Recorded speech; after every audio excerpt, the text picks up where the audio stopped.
আমরা ফিরে এসেছি গুচ্ছ ডু অর ডাই কোর্সের আজকে 4 নম্বর ক্লাসে।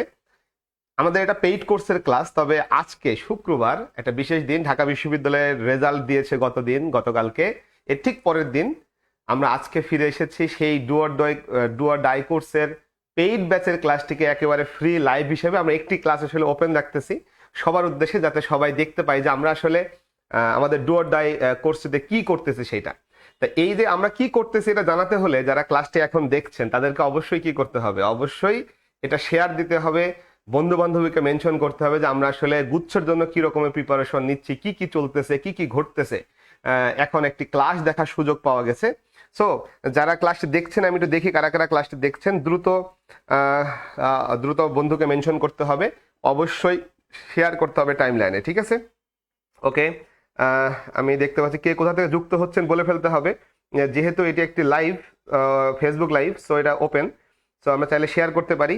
আর কে কোথা থেকে ক্লাসটি দেখছে একটু কমেন্ট করতে হবে, যেহেতু ফেসবুক লাইভ সুতরাং আমরা ক্লাসের ভিতরে ঢুকবো, তবে তার আগে ছোট্ট কিছু কথাবার্তা বলতেই হবে, কারণ গতকালকে ঢাকা বিশ্ববিদ্যালয়ের ফলাফল প্রকাশিত হয়েছে। আমরা যেটা দেখতে পেয়েছি সেটা হচ্ছে ঢাকা বিশ্ববিদ্যালয়ের এ যাবৎকালে পাশের হারের সর্বনিম্ন অবস্থাটা গত কালকে রেজাল্টে প্রকাশ হয়েছে।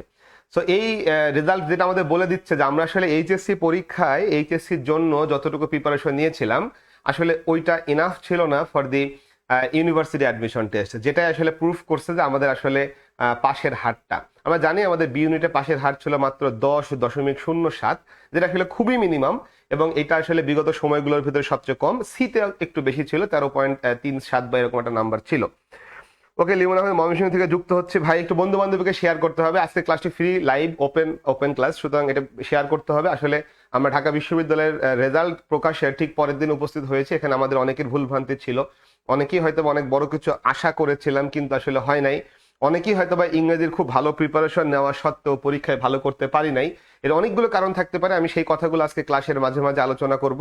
একই সাথে আমরা ডু অর ডাই যে কোর্সটি গুচ্ছের জন্য লঞ্চ করেছি সেই কোর্সেরই একটি ক্লাস আজকে আমাদের হবে, লেকচার নাম্বার 4, ক্লাস 4। সেখানে কি হবে সেটা ভাই অন্ধকার লাগে বলতেছে, আসলে অন্ধকার তো লাগার কথা না, আমি তো লাইভ দেখতেছি, সো আমার এখানে তো সব ঠিকই আছে দেখা যাচ্ছে। আমি জানি না অন্ধকার লাগার কোনো কারণ আছে বলে মনে হয় না, সো আই থিঙ্ক ঠিকই আছে। এইবার একটু দেখতে হতে পারে, আমি ব্যাকগ্রাউন্ডে আমাদের পরের স্লাইডে চলে গেলাম। আই থিঙ্ক এইবার হয়তো আর একটু পরিষ্কার দেখা যাবে। তারপরেও যদি একটু ক্লিয়ার করার সুযোগ থেকে, আলো বাড়ানোর সুযোগ থাকে, আমার এখানে যে আছে অপারেট করতেছে আর কি ব্যাকগ্রাউন্ডে, সেই ভাই হয়তো হেল্প করবে এই বিষয়ে, আশা করি ঠিক আছে। আই থিঙ্ক এবার পরিষ্কার লাগার কথা না, আগেরটাই ঠিক ছিল, এবার বেশি সাদা সাদা দেখা যাচ্ছে। সোহেল ভাইকে একটু বেশি হোয়াইট দেখা যাচ্ছে আর কি, ঠিক না? ওকে, সো ঠিক আছে। ওকে, লিমন আহমেদ যুক্ত হয়েছে, বন্ধু বান্ধবীকে মেনশন করতে হবে। আমরা ডু অর ডাই কোর্সের আজকে 4 নম্বর ক্লাসে আসি, এটা পেইড ব্যাচের কোর্স, তবে আমরা আজকে এটা ফ্রি রেখেছি। শুক্রবার অবশ্যই একটা সুন্দর দিন, সেটা উপলক্ষে। একই সাথে ঢাকা বিশ্ববিদ্যালয়ের ফলাফল প্রকাশের পরবর্তী দিন আমি জানি অনেকেরই মনে অনেক কষ্ট, অনেক দুঃখ থাকতে পারে, কেউ হয়তোবা চান্স পায় নাই সেই জন্য দুঃখিত, আবার কেউ হয়তোবা এক্সপেক্টেড রেজাল্টটা পায় নাই সেই জন্য সে আসলে কষ্ট ফিল করতেছে, হতেই পারে। তো আসলে ভর্তি পরীক্ষা অথবা আমাদের জীবনে এরকম ঘটনাগুলো এসেই থাকে, উত্থান পতন থাকবে, এটাই স্বাভাবিক। তবে আমাদের জীবন কিন্তু কখনো থেমে থাকবে না, এটাও কিন্তু স্বাভাবিক। ফলে আমাদেরকে কি করতে হবে, সামনের দিকে তাকাতে হবে, সামনের দিকে লক্ষ্য করে এগিয়ে যেতে হবে। আর আমাদের ভর্তি পরীক্ষার এবছরের যে ভর্তি যুদ্ধ, সেটার সর্বশেষ পরীক্ষাটি কিন্তু গুচ্ছ ডু অর ডাই কোর্সের মধ্য দিয়ে আমরা আসলে আমাদের কার্যক্রমটি শেষ করব। এবং আমাদেরও যারা এখনো যারা ব্যর্থ হয়েছে, এখনো যারা আসলে হতাশায় নিমজ্জিত হয়ে আছে, তাদের আরো একবার জেগে ওঠার সময় কিন্তু এসে গেছে। আর দেরি করার সুযোগ নাই ভাই, জেগে উঠতে হবে গুচ্ছতে খুব ভালো একটি ফলাফল করার জন্য, ঠিক না? ওকে, এখন ঠিক আছে, আচ্ছা ঠিক আছে ভাই। ওকে, আচ্ছা ওকে, মেধামণি সাহা যুক্ত হয়েছে। বাকি যারা কে কোথা থেকে যুক্ত হচ্ছেন একটু কমেন্ট সেকশনে জানাই ফেলতে হবে, কারণ আমরা কিছুক্ষণের ভিতরে প্রোনাউনের দ্বিতীয় ক্লাসে যাব। প্রথম ক্লাসে যেহেতু এই ক্লাসটা আসলে আমাদের পেইড ব্যাচের ক্লাস, সো পেইড ব্যাচের ক্লাসগুলো আসলে সিক্রেট গ্রুপে হয়ে থাকে, কিন্তু আমরা আজকে পেইড ব্যাচের একটি ক্লাস আবারও ওপেন করে দিয়েছি সবার সুবিধার্থে, যে আসলে আমরা কি করতেছি, কি পড়তেছি, কিভাবে করতেছি, কিভাবে পড়তেছি, সেইটা যেন সবাই বুঝতে পারে। সেজন্য একই সাথে অ্যানাউন্সমেন্ট দিয়ে রাখা ভালো যে আজকে বিকাল 3টায় আমরা প্রোনাউনটার সম্পূর্ণ প্রোনাউনের উপরে অবশ্যই ফেসবুক লাইভে ফ্রি কোশ্চেন সলভ হবে। সুতরাং অবশ্যই বন্ধু বান্ধবীকে মেনশন করে রাখতে হবে, 3টা থেকে আমরা শুরু করব ফেসবুক লাইভে কোশ্চেন সলভের অংশটা, প্রোনাউনের কোশ্চেন সলভ, কিভাবে প্রোনাউনের কোশ্চেনগুলো আমরা ধরি, কিভাবে প্রশ্নগুলো সলভ করি সেইগুলো। আর এখানে একটা বিষয় মনে রাখতে হবে, পরীক্ষার প্রশ্নগুলো কখনোই হুবহু কমন পাবো এই আশা নিয়ে যাওয়া আসলে ঠিক না। আমরা অনেকে এটা ভাবি যে আমরা 10টা কোশ্চেন, 15টা কোশ্চেন, কেউ বা 50টা, কেউ বা 100টা, বিভিন্ন কোচিং এর লেকচার শিটে, বিভিন্ন ভাইয়াদের লেকচার শিটে বিভিন্ন সংখ্যক প্রশ্ন থাকে, আমরা ধরে নিই যে হুবহু ওই কোশ্চেনটাই পাবো। এই কাজটা কখনোই করা যাবে না। পেতেই পারি, অবশ্যই পেতে পারি, বাট এটা আনসার্টেন।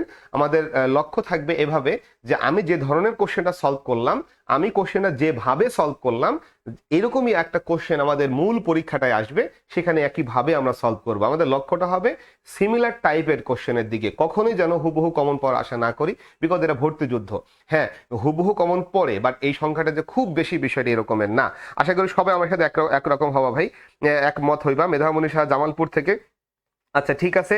আমার মনে হয় অনেকে যুক্ত হয়ে গেছে। আমরা আজকে আমাদের পড়াশোনায় চলে আসি। আমরা লাস্ট ক্লাসে কি কি পড়েছিলাম সেটা একটু বলে দিই। আমরা গত ক্লাসে, অর্থাৎ জাস্ট গতকালকে আমরা যে ক্লাসটি নিয়েছিলাম এই প্রোনাউনের উপরে, সেখানে আমাদের যেটা মূল লক্ষ্য ছিল, সেই লক্ষ্যটা ছিল এরকম যে আমরা আসলে পড়বো প্রোনাউনের বিভিন্ন রকমের চেহারাগুলো নিয়ে, প্রোনাউনের বিভিন্ন রকম ফর্মগুলো নিয়ে। আমি সেখানে বলেছিলাম যে প্রোনাউনের ফর্ম বা প্রোনাউনের কেস নিয়ে, সাবজেক্টিভ কেস কোথায় বসে বা সাবজেক্টিভ ফর্মটা কোথায় বসে, অবজেক্ট ফর্ম কোথায় বসে, এরকম বিভিন্ন ফর্ম নিয়ে কথা বলেছিলাম। এবং প্রোনাউনের এই বিভিন্ন ফর্ম নিয়ে যে কথাগুলো বলেছিলাম, আসলে সেই প্রোনাউনগুলো কিন্তু ছিল সবাই পার্সোনাল প্রোনাউন। এখন আজকে আমরা সেই ক্লাসের কন্টিনিউশন, আমরা পরবর্তী অংশে চলে এসেছি। এই পার্সোনাল প্রোনাউনগুলো যখন সাবজেক্টের জায়গায় অথবা অবজেক্টের জায়গায়, যখন একই সাথে first person, second person, third person, তিনটা পার্সনই যখন একসাথে আসে, তখন আসলে তারা কোন সিরিয়াল মেনটেন করে বসে, আমাদের এইটাই হলো শেখার বিষয়। এখন এই মুহূর্তে আমরা সেটা শুরু করছি, যেটাকে বলা হচ্ছে হলো সিকোয়েন্স অফ পার্সোনাল প্রোনাউন। ওকে, রাকিব হাসান রনি নালিতাবাড়ি শেরপুর থেকে যুক্ত হয়েছে, অশেষ ধন্যবাদ ভাই। সুদূর নালিতাবাড়ি শেরপুর থেকে আমাদের কৃষিবিদ বাদশা ভাইয়ের এলাকা, সেটা অবশ্যই অনেক ধন্যবাদ ভাই রাকিব হাসান রনিকে আমাদের সাথে যুক্ত হওয়ার জন্য। আর বন্ধু বান্ধবীকে মেনশন করতে হবে, অবশ্যই অবশ্যই মেনশন করতে হবে, শেয়ার করতে হবে। আর আমার যে গ্রুপগুলো আছে সেই গ্রুপগুলোতে একটু শেয়ার করে দিতে হবে। আচ্ছা ওকে, সো আমরা চলে যেতে চাই আমাদের পড়াশোনার ভিতরের অংশে।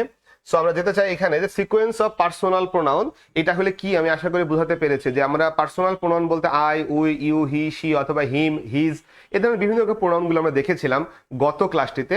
সেই প্রোনাউনগুলো যদি কখনো একসাথে একাধিক পার্সন এসে পড়ে, তখন আসলে কোন সিরিয়ালটা মেনটেন করে। আমি কি প্রথমে ফার্স্ট পার্সন লিখবো নাকি আমি সেকেন্ড পার্সন লিখবো, আমি কি থার্ড পার্সন লিখবো আগে নাকি সেকেন্ড পার্সন লিখবো আগে, এই যে একটা কনফিউশন, এটাকে আমরা বলতেছি সিকোয়েন্স অফ পার্সোনাল প্রোনাউন।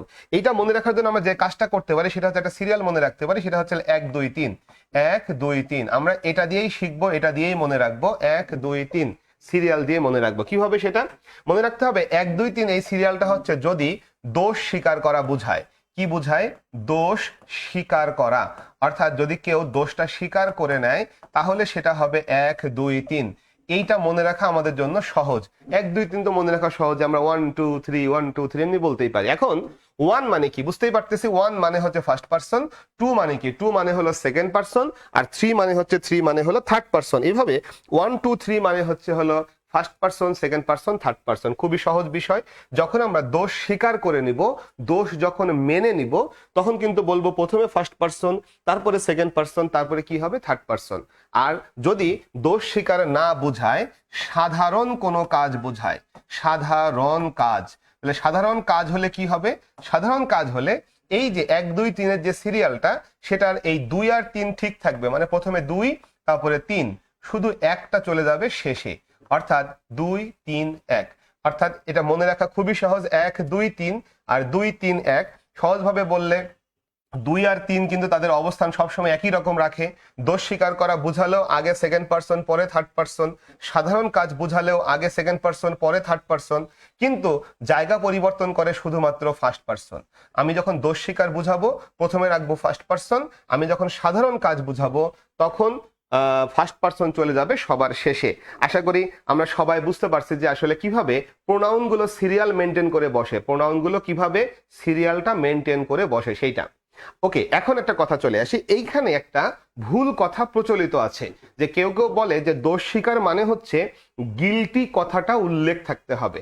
যখন আমি বলি যে হ্যাঁ সে, আমি তুমি এবং সে হচ্ছে দোষী, গিলটি, এই কথাটা উল্লেখ থাকলেই শুধুমাত্র দোষ স্বীকার বুঝায়। আসলে কথাটি ঠিক এই রকমের না। এখানে মনে রাখতে হবে দোষ স্বীকার কিন্তু অনেক ভাবে হতে পারে। যেমন আমি যদি নিজেই বলি যে হ্যাঁ আমার শাস্তি হওয়া উচিত, আমি বললাম আমার শাস্তি হওয়া উচিত, এর মানেটা কি ভাই? এর মানে হচ্ছে আমি কিন্তু আমার একটা অপরাধ স্বীকার করে নিলাম এবং স্বীকার করে বললাম যে আমার আসলে শাস্তি হওয়া উচিত। সো এইভাবেও কিন্তু অনেক সময় দোষ স্বীকার হয়। বিষয়টা এমন না যে বাক্যের ভিতরে গিলটি নামের শব্দটি অবশ্যই থাকা লাগবে। সো আমরা একটা কোশ্চেন সলভ করে এই রুলের ব্যবহারগুলো দেখতে চাই যে কিভাবে আসলে এই রুলগুলো ব্যবহৃত হয় সেইটা। সো আমরা প্রথম কোশ্চেনে দেখি, which one of the following sentence is correct? Selim you and I shall be punished, I you Selim shall be punished, you me এটা শ্যাল বি পানিশড। এই কোশ্চেনটা কেউ কেউ আবার বলতেছে এখানে দোষ স্বীকার বুঝিয়েছে। আসলে এই বাক্যটাই দোষ স্বীকার বুঝায়নি, কারণ যখন বলা হবে আমার তোমার এবং তার শাস্তি হবে, এর মানে কি? এটা আমি দোষী হতেও পারি নাও পারি, যে কোনো কারণে আদালতে আমি হয়তো বা দোষী প্রমাণিত হয়ে গেছি, আমাদের শাস্তি হবে, এর মানে কি আমি দোষ স্বীকার করেছি কিনা, আমি স্বীকার করেছি কিনা। যদি বলতাম যে সেলিম ইউ এবং সে শুড বি পানিশড, যদি শুড বি পানিশড বলা হতো তাহলে কিন্তু দোষ স্বীকার বুঝাই ফেলতো শুড বি পানিশড বললে। বাট এখানে শুড বি বলে নাই, এখানে বলছে হচ্ছে হলো শ্যাল বি পানিশড। তার মানে বোঝাই যাচ্ছে এখানে কিন্তু দোষ স্বীকার বুঝায়নি।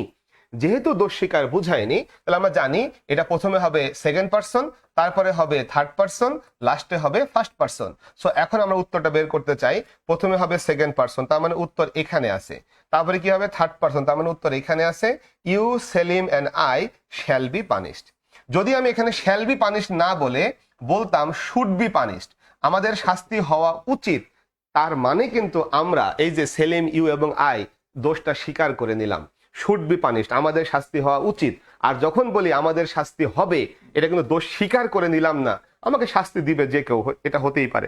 আশা করি সবাই বুঝতে পারছি। এখানে দোষ স্বীকার বুঝালে 1 2 3 হবে, আর দোষ স্বীকার না বুঝালে যদি অন্য কোনো কিছু বুঝায় তাহলে হবে আগে 2 মানে সেকেন্ড পারসন, তারপরে থার্ড পারসন এবং লাস্টে হবে ফার্স্ট পারসন। ওকে, এবার পরের বাক্যটায় আসি। I U and he were present in the class. এখন লক্ষ্য করি এখানে কিন্তু আমরা ক্লাসে উপস্থিত, প্রেজেন্ট ইন দ্য ক্লাস, তার মানে বোঝাই যাচ্ছে এটা সাধারণ কাজ। আর সাধারণ কাজ হলে কি হবে? আমরা জানি 2 3 1 হবে, এটা একটু আগে দেখেছিলাম। সো 2 3 1 হবে, 2 3 1। সো 2 3 1 যদি দেখি 2 3 1 2 3 1, তার মানে সম্ভাব্য সঠিক উত্তর কিন্তু বি এবং সি এর মধ্যে আছে। আমি কিন্তু চাইলে একবারে উত্তরটা বলে ফেলতে পারতাম, কিন্তু বললাম না কেন? তার কারণ এখানে আরো একটি ঘটনা আমাকে নজরে রাখতে হবে। শুধুমাত্র 1 2 3 2 3 1 এইটা না, আরো একটা বিষয় কিসে রাখতে হবে? নজরে রাখতে হবে। বিষয়টা কোনটা? যখন আমি এন্ড দ্বারা 3টা সাবজেক্টকে যুক্ত করলাম, ইউ কে যুক্ত করলাম, হি কে যুক্ত করলাম এবং আই কে যুক্ত করলাম, তখন সাবজেক্ট হয়ে গেল কয়টা? সাবজেক্ট হয়ে গেল 3টা। তাহলে সাবজেক্ট যদি 3টা হয়ে যায়, সাবজেক্ট যদি কয়টা হয়ে যায়? 3টা হয়ে যায়, তাহলে অবশ্যই ভার্বটা কি হবে? প্লুরাল হবে। ফলে এইখানে কিন্তু ওয়াজ দেওয়া ছিল, এইখানে ওয়ার দেওয়া আছে, তার মানে সঠিক উত্তরটা বি হবে। এই কোশ্চেনে হয়তো বা অনেকেই প্রথমেই 2 3 1 পেয়ে এখানে উত্তর করে দেব, কিন্তু যখন মূল পরীক্ষা আসবে তখন কিন্তু এমনও হইতে পারে ইউ হি অ্যান্ড আই আসে, তবে এরপরে ওয়ার না দিয়ে ওয়াজ দেওয়া আছে, এটাও কিন্তু হতে পারে। আশা করি বুঝতে পারছি। ভাই অ্যাডমিশনের প্রিপারেশনের কথা মনে পড়ে গেল চিন্ময় পাল। অশেষ ধন্যবাদ চিন্ময় অনেকদিন পরে আমাদের সাথে যুক্ত হওয়ার জন্য। সো চিন্ময়, হ্যাঁ ভাই অ্যাডমিশনের সময়ের কথা মনে পড়ে গেল, এইগুলো আমরা অ্যাডমিশনের সময় শিখেছিলাম, চিন্ময় শিখেছিল। ঠিক আছে চিন্ময়, অশেষ ধন্যবাদ আমাদের সাথে যুক্ত হওয়ার জন্য। যারা তোমাদের ছোট ভাই বোন যুক্ত আছে এখানে সোহেল ভাইয়ের সাথে এই বছরের অ্যাডমিশনের সর্বশেষ প্রোগ্রাম গুচ্ছ ডু অর ডাই করছে, তাদের উদ্দেশ্যে কিছু বলতে পারো, কারণ তাদের জীবনের শেষ সুযোগ হচ্ছে গুচ্ছতে ভালো কিছু করা, গুচ্ছতে ভালো একটি সাবজেক্ট, ভালো একটি ইউনিভার্সিটি পাওয়া, ঠিক না? তো একটু চিন্ময় সবার উদ্দেশ্যে কিছু মতামত রেখে যাবা। আমরা চলে আসতে চাই পরবর্তী টপিক, রিফ্লেক্সিভ কেস বা রিফ্লেক্সিভ ফর্মের না রিফ্লেক্সিভ না, এটা হবে হচ্ছে হলো ইন্টারোগেটিভ প্রোনাউনের রুল। সো একটু ভুল হয়েছে এখানটায়, এটা ইন্টারোগেটিভ প্রোনাউনের রুল হবে। ইন্টারোগেটিভ প্রোনাউন বা রিলেটিভ প্রোনাউন, এটা রিলেটিভ প্রোনাউনের রুল। আসলে আমরা রিলেটিভ প্রোনাউনের রুল শিখতে যাচ্ছি, রিলেটিভ প্রোনাউন। সো এটা হলে এডিট করা হয় না, এখানে ভুল হয়ে গেছে, দুঃখিত। ওকে, সো রিলেটিভ প্রোনাউনের রুল আমরা শিখতে যাচ্ছি। এখন কথা হলো রিলেটিভ প্রোনাউনের রুল শেখার আগে একটা বিষয় আমি সবাইকে জানাতে চাই। আমরা আসলে রিলেটিভ প্রোনাউন বলতে কাদেরকে বুঝি? কমন ভাবে যদি বলি ডাব্লিউএস ওয়ার্ড যেগুলো, সেগুলোকে রিলেটিভ প্রোনাউন বলি আমরা, তাই না? কিন্তু মুশকিল হচ্ছে এই ডাব্লিউএস ওয়ার্ড গুলো কিন্তু আবার ইন্টারোগেটিভ প্রোনাউনও হয়। তার মানে আলটিমেটলি আমাদের এই ডাব্লিউএস ওয়ার্ড বলতে যে জিনিসগুলোকে বোঝানো হচ্ছে, এই ডাব্লিউএস ওয়ার্ড গুলো একই সাথে ইন্টারোগেটিভ প্রোনাউনও হয়, আবার একই সাথে রিলেটিভ প্রোনাউনও হয়। ডাব্লিউএস ওয়ার্ড গুলো একই সাথে ইন্টারোগেটিভ প্রোনাউনও হয়, আবার কি প্রোনাউন হয়? রিলেটিভ প্রোনাউনও হয়। তাহলে আমাকে জানতে হবে আমরা এখন যে রুলটা শিখতেছি এই রুলটা কিসের জন্য? রিলেটিভ প্রোনাউনের জন্য। তাহলে এই ডাব্লিউএস ওয়ার্ডগুলো কখন রিলেটিভ প্রোনাউন আর ডাব্লিউএস ওয়ার্ডগুলো কখন ইন্টারোগেটিভ প্রোনাউন? তার কারণ আমরা রুলটা অ্যাপ্লাই করব যখন এরা রিলেটিভ প্রোনাউন হবে তখন। যদি প্রশ্নবোধক বাক্যে অর্থাৎ ইন্টারোগেটিভ প্রোনাউনের জায়গায় এই রুলগুলো অ্যাপ্লাই করার চেষ্টা করি তাহলে বলা যায় না কখনো না কখনো বিপত্তি হলেও হতে পারে। আশা করি আমার কথাগুলো মনে থাকবে। আমি আবারও বলতেছি, আমরা এখন যে রুলটা শিখবো সেটা রিলেটিভ প্রোনাউনের রুল। সাধারণভাবে ডাব্লিউএস ওয়ার্ডগুলোই কিন্তু রিলেটিভ প্রোনাউন হয়, কিন্তু সমস্যা আছে একটা। সমস্যাটা কি?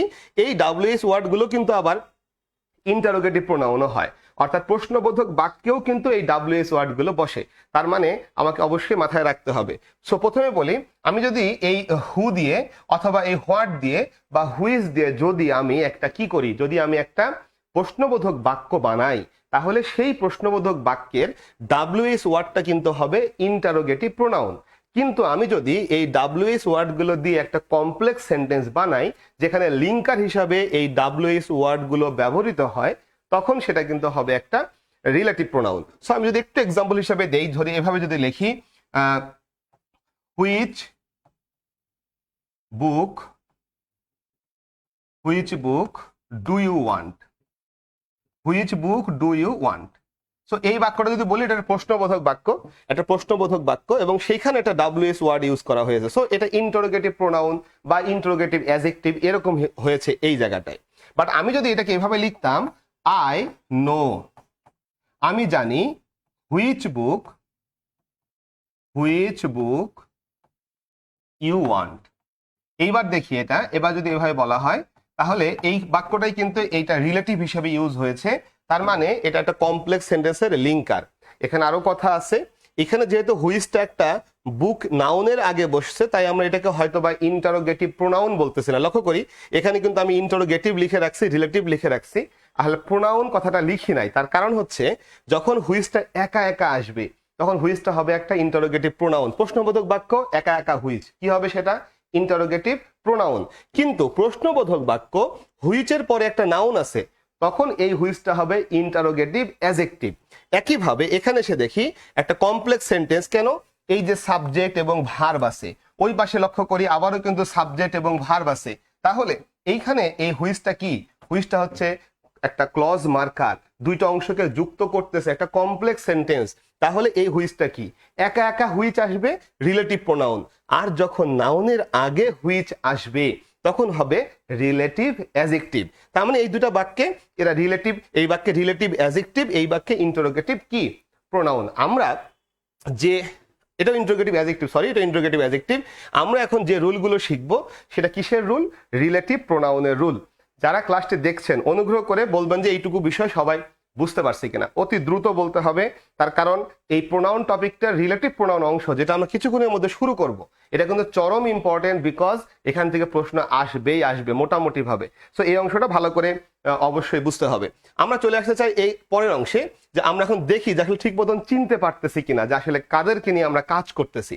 Which colour do you like best, এখানে হুইচটা কি হবে?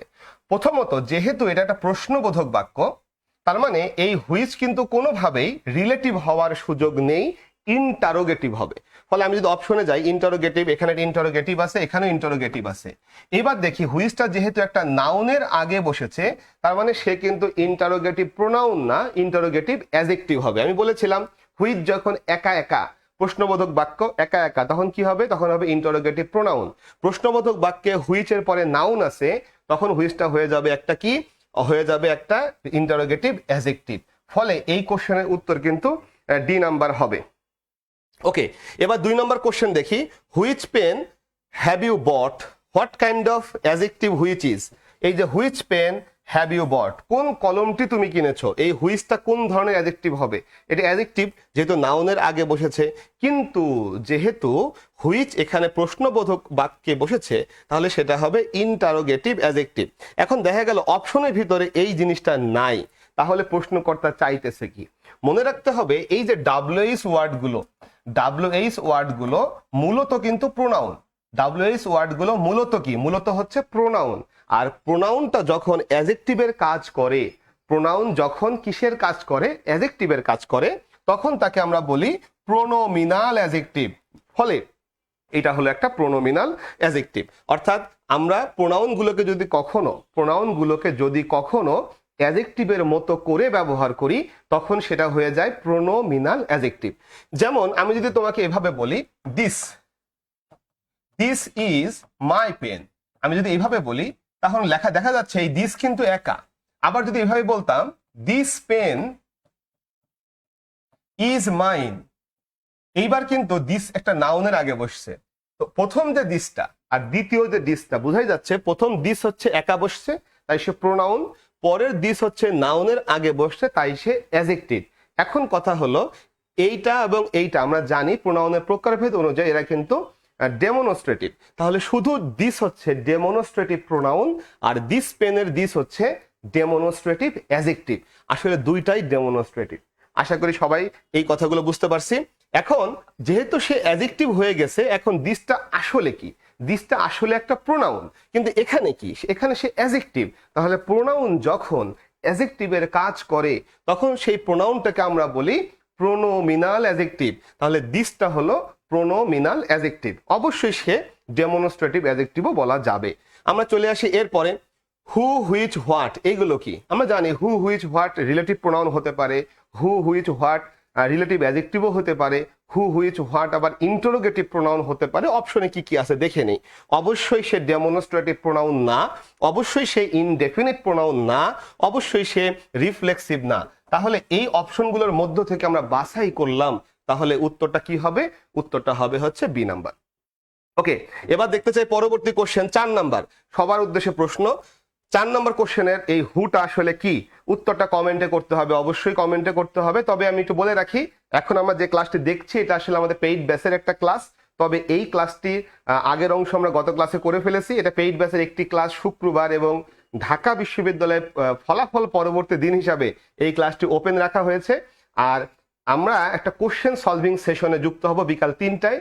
প্রোনাউন নিয়ে যত রকমের কোশ্চেন আছে, যত ধরনের কোশ্চেন আসতে পারে, মোস্ট ইম্পর্টেন্ট টাইপের কোশ্চেন, সবগুলো কোশ্চেনকে এক ছাতার তলায় অর্থাৎ বিকাল 3টা থেকে আমরা শুরু করব সেই লাইভ সেশনটি, যেখানে কোশ্চেনগুলো সমাধান করা হবে প্রোনাউনের উপর থেকে।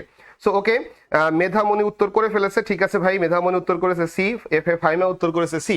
ওকে, দেখি এটা কি আছে। হু, ইয়েস, এটা একটা রিলেটিভ প্রোনাউন হবে, কারণ একটু লক্ষ্য করি এইখানে হুটা কিন্তু দুইটা ক্লজকে যুক্ত করেছে।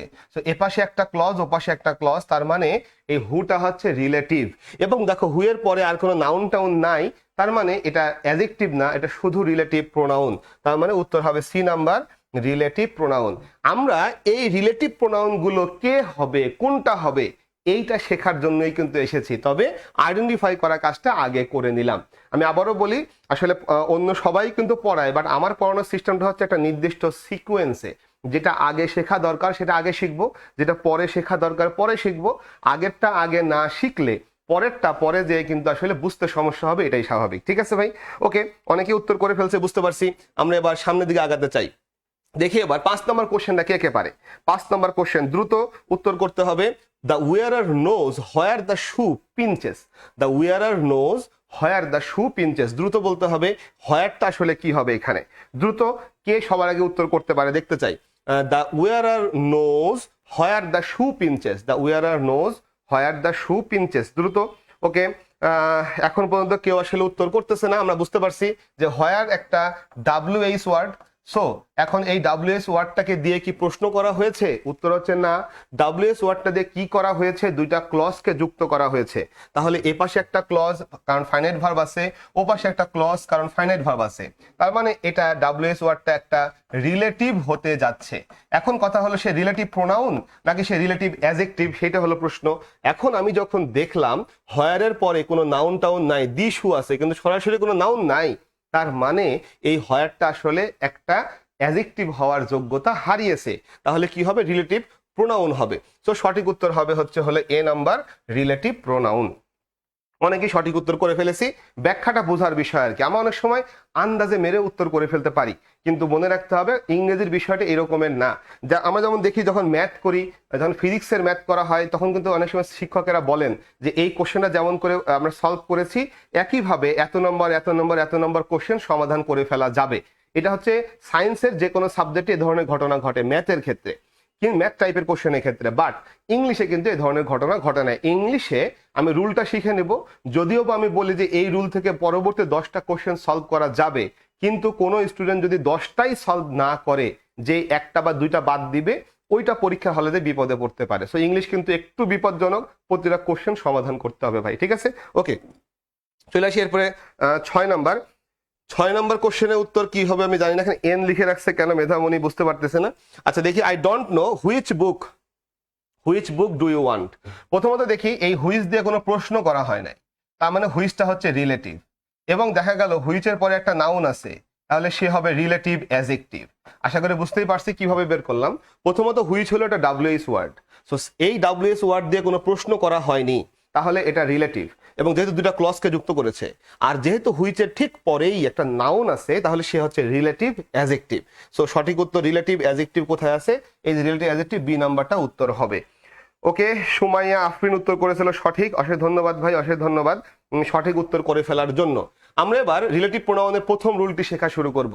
অর্থাৎ প্রথম রুলটা হচ্ছে রিলেটিভ প্রোনাউন যাকে বুঝায় তার সাথে মিল করে বসবে। এই বিষয়টা কি দেখি, আমি একটু ব্যাক থেকে মনে করাই দেই। হু এবং হুম কিন্তু ব্যক্তি বোঝায়, হুইচ কিন্তু বস্তু বোঝায়, হয়ার কিন্তু স্থান বোঝায়, হোয়েন আবার সময় বোঝায়। এইভাবে এক একটা ডাব্লিউএইচ ওয়ার্ড এক একটা জিনিসকে বোঝায়, ব্যক্তি বোঝায়, কেউ বা বস্তু বোঝায়, কেউ বা স্থান বোঝায়, কেউ বা সময় বোঝায়। আবার হুজ নামের একটা ডাব্লিউএইচ ওয়ার্ড আছে, হুজ আবার কি বোঝায়, কারোর সাথে সম্পর্ক বোঝায়।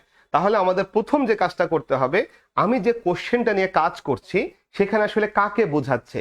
আমরা গত ক্লাসে শিখেছিলাম প্রত্যেকটা প্রোনাউনই কিন্তু কোনো না কোনো নাউনকে বোঝায়, কোনো না কোনো নাউনের পরিবর্তে বসে। তাহলে আমি শূন্যস্থানে যে রিলেটিভ প্রোনাউনটা বসাই না কেন, সে আসলে কাকে বোঝাচ্ছে, সে ব্যক্তি নাকি বস্তু নাকি স্থান নাকি সময়, আগে কিন্তু আমাদের সেইটা বুঝে নিতে হবে।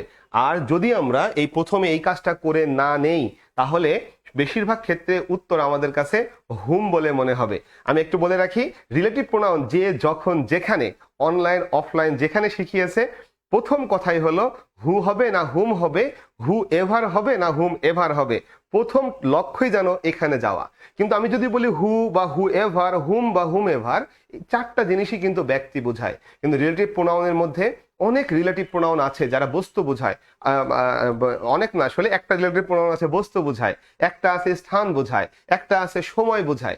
তাহলে আমি যদি শুধুমাত্র ব্যক্তি নিয়ে পড়ে থাকি, যদি কোশ্চেনের উত্তর হুইচ হয়ে যায়, যদি কোশ্চেনের উত্তর হয়ার হয়ে যায়, এই সবগুলো কোশ্চেনের উত্তর আমাদের কাছে হুম বলে মনে হবে। তাই আমরা প্রথমেই কিন্তু হু হবে না হুম হবে ওই রুলের ভিতরে যাব না। আমাদের প্রথম কাজ বাক্য পড়ে বুঝতে হবে এখানটায় কাকে বুঝায়। ওকে, এখন আমাদের বুঝতে হলে কি করতে হবে, আমাদের এই জিনিসটা জানতে হবে। আমরা সবাই এটা জানি, আশা করি জানি, তারপর একবার জানতে হবে যে ব্যক্তি বোঝায় কে কে, হু হুএভার ব্যক্তি বোঝায়, হুম হুমেভার ব্যক্তি বোঝায়। এদের বাংলাটা কি, কে বা কারা, যে বা যারা, আমরা কিন্তু এটা জানি ভাই।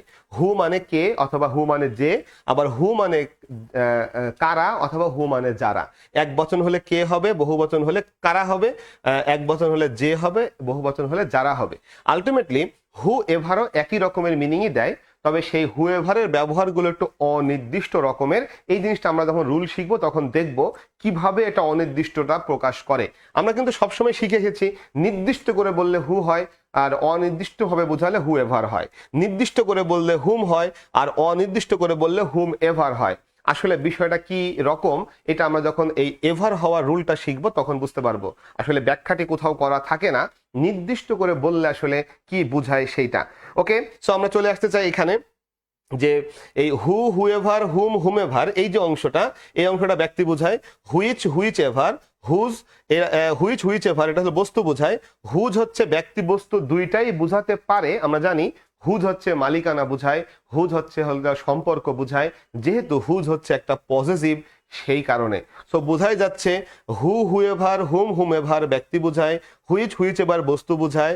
আর হুজ একাই কিন্তু ব্যক্তি বা বস্তু দুইটাই বোঝাতে পারে। তার মানে এই হুজের মধ্যে একটা কাহিনী আছে, হুজের বিষয়টা আমাকে একটু আলাদাভাবে বিবেচনা করতে হবে। কেন? কারণ হুজ ব্যক্তিও বুঝায়, হুজ বস্তুও বুঝায়। ফলে হুজ যেহেতু ব্যক্তি বস্তু দুইটাই বোঝায়, আমি যদি হুজটাকে নিয়ে প্রথমেই কাজ না করি তাহলে পরবর্তীতে হু আর হুমের সাথে হুইচের সাথে হুজ কিন্তু মিলেমিশে একাকার হয়ে একটা খিচুড়ি রান্না করে ফেলবে। উত্তর কিন্তু আমরা ভুল করে ফেলবো। আশা করে বুঝাতে পারছি। আমাদের কি করতে হবে, আমাদের প্রথম কাজই তাহলে হবে হুজটা নিয়ে কাজ করা। যাই হোক, একটু পরে আমরা সেটা দেখব। তারপরে দেখি হোয়াট বা হোয়াট এভার কি বোঝায়, একটা বিষয় বোঝায়। বাংলা হচ্ছে কি অথবা যা। হোয়াট এভারের বাংলা হচ্ছে কি অথবা যা। সো এরপরে চলে আসি, স্থান বোঝায় কে, হয়ার অথবা হয়ার এভার। সময় বোঝায় কে, হোয়েন অথবা হোয়েন এভার। আর দ্যাট বোঝায় যে। এইখানে একটা প্রশ্নবোধক চিহ্ন রাখা আছে। আসলে দ্যাট কি বোঝায় সেইটা নিয়ে কিছুটা কনফিউশন আছে, কারণ বাক্য অনুযায়ী দ্যাট ব্যক্তি বোঝাতে পারে, বাক্য অনুযায়ী দ্যাট বস্তু বোঝাতে পারে, বাক্য অনুযায়ী দ্যাট আবার সো দ্যাটের পরিবর্তেও বসতে পারে, বাক্য অনুযায়ী দ্যাট স্থান বোঝাতে পারে, হয়ার এর কাজটা দ্যাট করে দিতে পারে। এইভাবে দ্যাট আসলে অনেকেরই কাজ করে। বাংলা হবে যে, দ্যাটের বাংলা যে হবে, ইটস ওকে। বাট সমস্যাটা হলো এই যে বলতে কি বুঝাবে, কোনো মানুষ বুঝাবে? যে বলতে কি কোনো স্থান বুঝাবে? যে বলতে কি কোনো বস্তু বুঝাবে? এটা বাক্য থেকে বাক্যতে ভিন্ন হবে। এই জন্য আমাকে অবশ্যই এই দ্যাটের, যখন আমি দ্যাটটা ব্যবহার করার চেষ্টা করব, অপশনে দ্যাট পেলে তখন মাথায় নিতে হবে দ্যাট আসলে অনেককেই বুঝাতে পারে। ওই বাক্য অনুযায়ী কাকে বুঝাচ্ছে একটু দেখে নিতে হবে। সো এবার চলে আসি, হোয়াই কি বুঝায় আমরা জানি, হোয়াই হচ্ছে কারণ বুঝায়, উপায় বুঝায় কে, হাউ। সো এই বিষয়গুলো আমরা জানতাম। তারপরে আমি একবার লিখে দিলাম, যদি কেউ মনে করি লিখে নিতে পারি, না হলে যেহেতু এটা লাইভ ভিডিও থেকে যাবে পরবর্তীতে স্ক্রিনশট নিয়ে রেখে দেওয়া যাবে। এই বাংলাগুলো আমাকে মনে রাখতে হবে। তাহলে প্রথম কাজ, আমাকে যে কোশ্চেনটি দেওয়া হয়েছে সেই কোশ্চেনে একটা রিলেটিভ প্রোনাউন বসাতে বলা হয়েছে। আমি তখন বাক্যটি পড়ে বাংলাটি করে বোঝার চেষ্টা করব ব্যক্তি বুঝায় নাকি সেটা স্থান বুঝায়। এবং বাংলা এভাবেও আমরা করতে পারি, এগুলো দিয়েও বের করতে পারি, এগুলো দিয়েও বের করতে পারি। আমাদের মূল লক্ষ্য হচ্ছে কাকে বুঝায় সেটা বের করা। যদি দেখি বস্তু বুঝায়, অপশনে শুধুমাত্র হুইচি আছে, তাহলে টেনশন নেওয়ার কোনো কারণ নেই, হুইচি হবে। যদি স্থান বুঝায়, অপশনে যদি দেখি হয়ার আছে, তাহলে উত্তর হয়ার হবে। সো এগুলো কিন্তু একটা একটা করেই আছে। কিন্তু যদি আমি একটু আগের অংশে আসি, ব্যক্তি বোঝানোর জন্য কিন্তু হু আছে, হু এভার, হুম এভার আছে, সাথে আবার ব্যক্তি বোঝাতে হুজও হতে পারে। একইভাবে বস্তু বোঝানোর জন্য হুইচ এভার আছে, সাথে আবার বস্তু কিন্তু হুজও বোঝাতে পারে। তার মানে বোঝা যাচ্ছে এইখানে এসে একটা ঝামেলা বেঁধে যাবে, জটলা বেঁধে যাবে ব্যক্তি বস্তুর ক্ষেত্রে। সেই জন্য আমরা যে পথটা অনুসরণ করব, সবার প্রথমে হুজ যদি অপশনে থাকে, আমরা প্রথমে হুজ নিয়ে আগে ভাববো যে হুজটা এখানে হওয়ার কোনো সম্ভাবনা, কোনো সুযোগ আছে কিনা। যদি হুজ হওয়ার সুযোগ থাকে, ওকে হুজ হয়ে গেল। অপশনে হুজ নাই, তাহলে তো হুজ হওয়ার সুযোগই নাই। সো আমরা তখন হয়তো বা পরের দিকে আগাবো। সো আমাদের প্রথম কাজটাই হলো ব্যক্তি বোঝায় না বস্তু বোঝায় এটা দেখা। এটা দেখতে যে যদি আমরা দেখি, আমাদের দ্বিতীয় রুলে চলে আসি, যদি দেখি যে অপশনে হুজ আছে, আমি ব্যক্তি হবে না বস্তু হবে দেখতেছিলাম, দেখতে যে অপশনে তাকালাম, অপশনে তাকায় দেখলাম সেখানে কি আছে, অপশনে তাকায় দেখলাম সেখানে আছে হচ্ছে হলো কি বলে এটাকে, হুজ আছে। অথবা আমি যখন শূন্যস্থান দেখলাম, শূন্যস্থানের পরে নাউন আছে। সো এই দুটা বিষয় আমাকে মিলায় নিতে হবে। অপশনে কি আছে, হুজ আছে, আর শূন্যস্থানের পরে কি আছে, নাউন আছে। যদি দুইটা মিলে যায় যে হ্যাঁ আমার অপশনে হুজও আছে আবার শূন্যস্থানের পরে নাউনও আছে, দুইটা যখন মিলে যাবে তখন আমরা বলতে পারবো যে এখানে হুজ হওয়ার সম্ভাবনা আছে। আমি কথাটা আরো একবার রিপিট করি, আমি যখন অপশনে হুজ পেলাম এবং তখনই আমি দেখব কোশ্চেনে শূন্যস্থানের ঠিক পরে কোনো নাউন আছে কিনা, দেখলাম নাউনও আছে, তার মানে অপশনে হুজ আছে, শূন্যস্থানে নাউনের পরে শূন্যস্থানের পরে একটা নাউনও আছে। এই দুইটা যখন একসাথে পেয়ে যাব তখন আমরা আইডিয়া করব এখানে হুজ হওয়ার একটা সুযোগ কিন্তু আছে। এন্ড দেন তখন আমি বাংলা করে দেখব হুজের ওই শূন্যস্থানে যদি আমি যার বা যাদের বসাই, হুজ যেখানে হতে পারে ওই শূন্যস্থানটায় যার বা যাদের বসায় আমি দেখব যে বাক্যটির আসলে অনুবাদ অর্থপূর্ণ হচ্ছে কিনা, মনের ভাবটা প্রকাশ পাচ্ছে কিনা। যদি প্রকাশ পায় তাহলে আমরা প্রথমেই হুজটা উত্তর করে দেব। তার মানে এটা কি দাঁড়াচ্ছে, তার মানে দাঁড়াচ্ছে আমি যদি অপশনে হুজ থাকে, অপশনে কি থাকে, হুজ থাকে, তাহলে এইটা হবে অগ্রাধিকার 1। আমি প্রথমে আগে নিশ্চিত করব হয় হুজ উত্তর হবে, না হয় হবে না, হবে না আগে নিশ্চিত করে নিব। যদি দেখি যে হুজ উত্তর হবে তো হয়েই গেল, যদি না হয় তাহলে সবার প্রথমে হুজটা বাদ যাবে। সবাই কথাটা বুঝতে পারছি কিনা দেখি। হুজের বিষয়টা হচ্ছে সবার প্রথমে নিষ্পত্তি করতে হবে, কোনো কথা নাই। অপশনে হুজ আছে, সঙ্গে সঙ্গে চোখ যাবে শূন্যস্থানের ঠিক পরে কোনো নাউন আছে কিনা, আছে, তার মানে হুজ হওয়ার সম্ভাবনা তৈরি হয়েছে। তাহলে আমি বাংলা করে দেখব হুজটার বাংলা যার বা যাদের দিলে বাক্যটির অর্থ, যার বা যাদের, কার বা কাদের, দুইটা আর কি, যার বা যাদের, কার বা কাদের দিলে হচ্ছে কিনা। যদি হয়ে যায় তো হয়েই গেল, আর যদি দেখি যে না হলো না তাহলে আমরা তখন পরবর্তী ধাপে যাব। সবাই বুঝে ফেলার কথা, এটা হলো প্রথম দেখবো, না দেখলে কিন্তু ভাই হুজ যে শূন্যস্থানে হবে আমরা নিশ্চিত ভাবেই ওই শূন্যস্থানে হুম উত্তর হবে বলে ঘোষণা করে দিব, যদি আমরা প্রথমে এই কাজটা না করি। সো আমাকে প্রথমে এই কাজটা করতে হবে। সবার প্রথম কাজ হচ্ছে ব্যক্তি বুঝায় নাকি বস্তু বুঝায় নাকি স্থান বুঝায় সেটা নিশ্চিত করে উত্তরটা বের করার চেষ্টা করা। তখন দেখলাম অপশনে হুজ আছে, তাহলে হুজের বিষয়টা আগে নিষ্পত্তি করা। যদি হুজ হয়েই গেল তো উত্তর কিন্তু সেখানেই হয়ে যাবে। যদি হুজটা উত্তর না হয় তখন আমরা স্টেপ 2 এর পরে স্টেপ 3 তে চলে যাব। সো তার আগে এই কোশ্চেনগুলো দেখি যে ঘটনাটা ঘটছে আর কি। আই কান্ট রিপ্লাই, ধরি ধরি যে আমরা প্রথমে হুজের বিষয়টা বিবেচনায় নিলাম না, তাহলে কি হবে? তাহলে আমার বিষয়টা দাঁড়াবে, লক্ষ্য করি এখানে শূন্যস্থানের পরে সাবজেক্ট আছে, ভার্ব আছে। তো আমরা তো অনেকেই শিখেছি যে শূন্যস্থানের পরে যদি সাবজেক্ট আর ফাইনাইট ভার্ব থাকে তাহলে সেখানে নাকি হুম হয়। এরকমের রুল কিন্তু কতিপয় জনগণ শিখেছে এবং কতিপয় শিক্ষকেরা শিখিয়েছেও। শূন্যস্থানের পরে সাবজেক্ট ফাইনাইট ভার্ব থাকলে কি হয়? হুম হয়। সো যেহেতু এখানে সাবজেক্ট এবং ফাইনাইট ভার্ব আছে, এই গ্রুপ অফ স্টুডেন্টস অবশ্যই হুম উত্তর করে বসে থাকবে, ইয়েস উত্তর নিশ্চিতভাবে সঠিক হয়েছে এবং আমাদের উত্তরটা হুমই হবে। কিন্তু দিন শেষে এই কোশ্চেনের উত্তর হুম হবে কি না এটা আমরা আসলে এইভাবে বের করতে পারি না। আমাকে সবার প্রথম যে কাজটা করতে হবে সেটা হলো এই বাক্যটা পড়ে বের করতে হবে আসলে এখানে ব্যক্তি বুঝাচ্ছে নাকি বস্তু বুঝাচ্ছে নাকি স্থান বুঝাচ্ছে। এটা আমরা বাক্য বাংলা করব, এখানে কি আসে সেটা দেখবো। ওই যে বাংলা বলেছিলাম হুয়ের বাংলা কি, কে বা কারা, যে বা যারা। হুইচের বাংলা কি, কোনটি বা কোনগুলো, যেটি বা যেগুলো। এইভাবে বাংলা করে আমরা আগে দেখার চেষ্টা করব এখানে কাকে বুঝায় সেই জিনিসটা। সো চলে আসে এখানে, আই কান্ট রিপ্লাই, আমি পারি না, উত্তর করতে পারি না।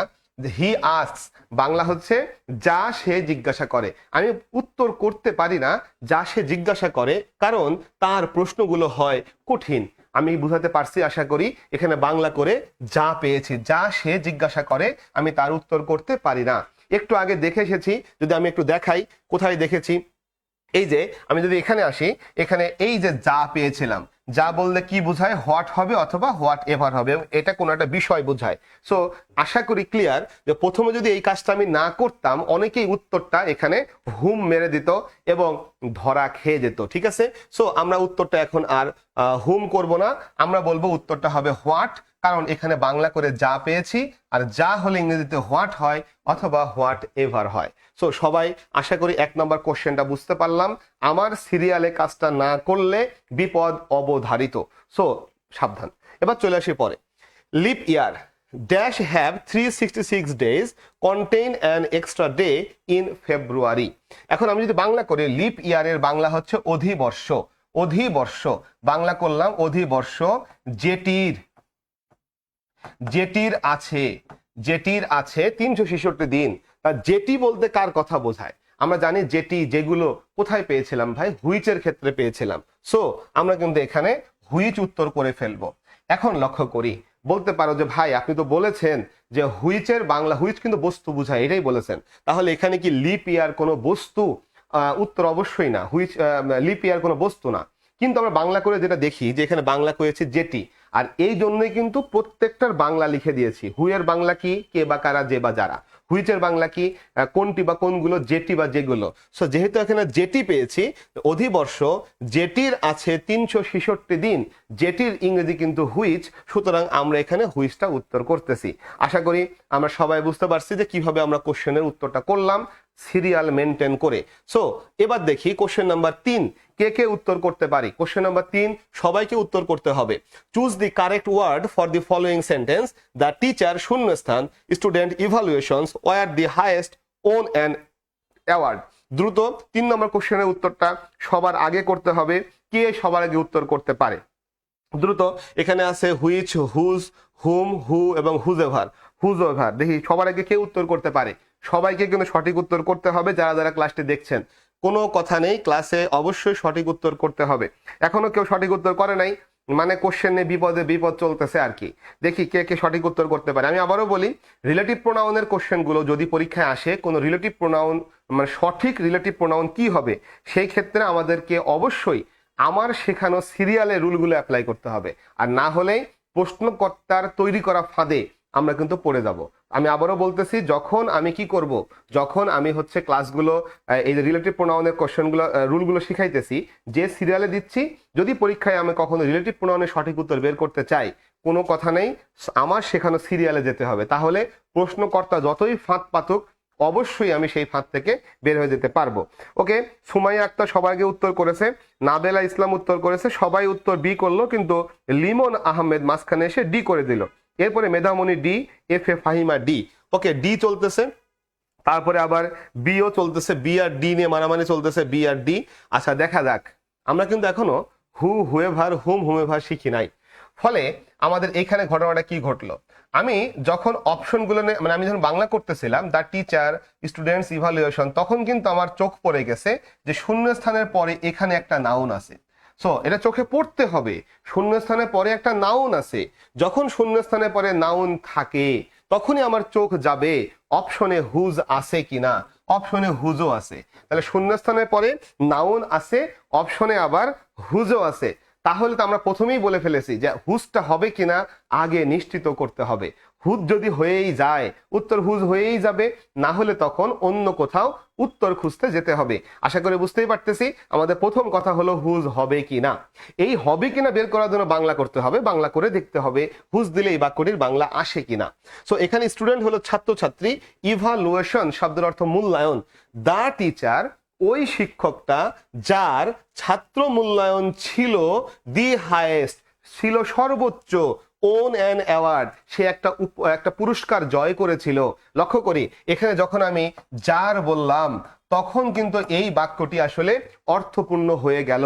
এইভাবে যখন আমরা যার বা যাদের দিয়ে, কার বা কাদের দিয়ে বাংলা করি এবং বাক্যটি সঠিক হয়ে যায়, আমরা তখন ঘোষণা করে দিই এইটা কিন্তু হুজের জায়গা। এটা কার জায়গা? এটা হলো হুজের জায়গা। সো আমি আবারও বলি, যদি আমরা প্রথমেই হুজ হবে কিনা চেক না করি, তাহলে কিন্তু ভাই বিপদ হয়ে যাবে। এই যে অনেকেই বিপদে পড়ে গেছে, এই কারণেই বিপদে পড়ছে। যারা ডি উত্তর দিছে, কেন দিছে ভাই, কি জন্য দিছে? এটা ডি উত্তর হওয়ার কোনো সুযোগই নাই। আমাদের ডি মানে হু পর্যন্ত যাবই না, যেতেই পারবো না, কারণ আমার সিরিয়াল বলতেছে প্রথম কাজটা কি, প্রথম কাজটা হচ্ছে ব্যক্তি বুঝায় নাকি বস্তু বুঝায় এটা দেখা। আর এইটা দেখতে যে আমি যদি দেখি শূন্যস্থানের পরে নাউন আছে, অথবা যদি দেখি অপশনে হুজ আছে, এই দুইটা যখন একসাথে থাকবে, অপশনে হুজ আছে আর শূন্যস্থানের পরে নাউন আছে, দুইটা একসাথে আছে মানে হুজ হওয়ার সম্ভাবনা আছে। আর যদি নাউন থাকে হুজ না থাকে, অথবা হুজ থাকে নাউন না থাকে, তাহলে তো হুজ উত্তর হবে না, এটা তো প্রথমেই ধাক্কায় বাদ, তাই না? এবার যখন আমি দেখলাম দুইটাই আছে, তখন আমাকে দেখতে হবে বাংলা করে যে এখানে যার বা যাদের, কার বা কাদের, বাংলা করে এই বাক্যটি আসলে অর্থপূর্ণ হয় কিনা। যদি অর্থপূর্ণ হয়, ইয়েস, হয়ে গেছে, উত্তর হুজ, শেষ। তো এখন আমরা চলে আসি পরেরটায়, I don't know dash book it is. এবার লক্ষ্য করি, এবারও কিন্তু শূন্যস্থানের পরে একটা নাউন আছে এবং অপশনে কিন্তু আমরা কি পেলাম, অপশনে একটা হুজ পেলাম। সো অপশনে হুজ পেলাম। আশা করি সবাই বুঝে ফেলার কথা যে আমাদের এখানে যেহেতু শূন্যস্থানের পরে নাউনও আছে এবং অপশনে একটা হুজও আছে, সো আমরা কিন্তু খুবই নিশ্চিত যে এখানে হুজ হওয়ার একটা সম্ভাবনা অবশ্যই আছে। ঠিক আছে, এখন হুজ হওয়ার সম্ভাবনা যদি থাকে, তাহলে আমাদের কি করতে হবে, বাংলা করে দেখতে হবে এখানে যার বা যাদের, কার বা কাদের, যার বা যাদের, কার বা কাদের বসিয়ে, যার বা যাদের, কার বা কাদের বসিয়ে দেখতে হবে যে এই বাক্যটির বাংলা হয় কিনা। সো আমরা দেখি, আই ডোন্ট নো, আমি জানি না, ড্যাশ বুক ইট ইজ, আমি জানি না ইহা হয় কার বই। তার মানে কার বসালে এই বাক্যটির বাংলা হয়ে যাচ্ছে, তার মানে আমাদের উত্তরটা প্রথমেই হুজ হয়ে যাবে। কিন্তু আমরা যদি এভাবে না করে সাবজেক্ট ভার্ব হিসাব টিসাব করে হু বা হুম নিয়ে ভাবি, তাহলে কিন্তু বিপদ হওয়ারও সুযোগ থাকে। নাবিল ইসলাম উত্তর বি করেছিল, ওই যে বিপদে পড়ে গেছে। নাবিলা ইসলাম কিন্তু অলরেডি অলরেডি প্রশ্নকর্তার পাতা ফাঁদে পা দিয়ে দিছে। নাবিলা ইসলাম অলরেডি প্রশ্নকর্তার পাতা ফাঁদে পা দিয়েছে। সো এখনকার সকালের এই সেশন যেটা চলছে 11টা থেকে শুরু হয়েছে, এই সেশনটা কিন্তু আমরা যা যা শিখবো, যে রুলগুলো শিখবো, এই যে কোশ্চেনগুলো দেখতেছি এগুলো বিগত বছরের কোশ্চেন না, এটা স্যাম্পল কোশ্চেন না, শেখার জন্য কোশ্চেন। কিন্তু বিকাল 3টায় আজকেই বিকাল 3টায় যে ক্লাসটি হবে প্রোনাউনের সকল টপিক নিয়ে একটা কম্বাইন একটা প্র্যাকটিস, বুঝতে হবে যে আসলে উত্তরগুলো আমরা পারি কিনা, কিভাবে উত্তরগুলো হচ্ছে, সম্পূর্ণ বিষয়টা সেখানে কিন্তু আমাদের জানা বোঝাটা আসলে কতটুকু পারফেক্ট হয়েছে সেটা চেক হবে। তাহলে সেই ক্লাসটা কিন্তু ওপেন থাকবে, অর্থাৎ ফেসবুক আমাদের পেজ থেকে লাইভ হবে। অবশ্যই বন্ধু বান্ধবীকে মেনশন করতে হবে, অবশ্যই। কেন মেনশন করতে হবে, কি জন্য মেনশন করতে হবে, এই কথাগুলো আমি আমার সিক্রেট গ্রুপে ক্লাসে কোনো একদিন শেয়ার করব, তখন বুঝতে পারবা। যারা সিক্রেট গ্রুপে অলরেডি ভর্তি হয়েছি, মানে আমাদের পেইড ব্যাচে যারা স্টুডেন্ট আছি, তাদেরকে অবশ্যই সবার আগে শেয়ার করতে হবে, সবার আগে কিন্তু বলছি, ঠিক আছে? ওকে, এবার 3 নম্বরে চলে আসে। তার মানে আমি প্রথমে গেলাম ব্যক্তি বোঝায় না বস্তু বোঝায়, দেখলাম উত্তর তো ওখান থেকেও হয়ে যেতে পারে। যখন দেখলাম অপশনে হুজ আছে, হুজ হবে কিনা চেক করলাম, দেখলাম না হুজও হচ্ছে না, আমি তখনই কিন্তু এটা এটা ফোনটা ধরো না, ওকে। সো যদি আমরা এখন দেখি যে 3 নম্বরে আমরা কি কাজটা করব, 3 নম্বরের কাজটা হবে এরকম যে যদি ব্যক্তি বুঝায় সেই ক্ষেত্রে কি হবে। ব্যক্তি বুঝাচ্ছে, আমি স্পষ্ট বুঝে ফেললাম ব্যক্তি বুঝাচ্ছে, তখন আমরা দেখব হু হবে না হু এভার হবে, হুম হবে না হুম এভার হবে। কারণ আমরা শিখেছি ব্যক্তি বোঝাতে হু হু এভার হতে পারে, হুম হুম এভার হতে পারে, সবই হতে পারে। তার মানে আলটিমেটলি এখানে সবই হওয়ার সুযোগ আছে। তাই এই কাজটা আমাকে কয় ধাপে করতে হবে? 2 ধাপে করতে হবে। কয় ধাপে করতে হবে? 2 ধাপে করতে হবে। আশা করি সবাই ক্লিয়ার হয়ে গেছি। যদি ব্যক্তি বোঝায় সেই ক্ষেত্রে, ব্যক্তি বোঝায় সেই ক্ষেত্রে অপশনে যে দেখলাম হুও আছে, হু এভারও আছে, হুমও আছে, হুম এভারও আছে, তখন আমাদের কাজটা কয় ধাপে করতে হবে? 2 ধাপে করতে হবে। এখন সেই 2 ধাপের কি হবে?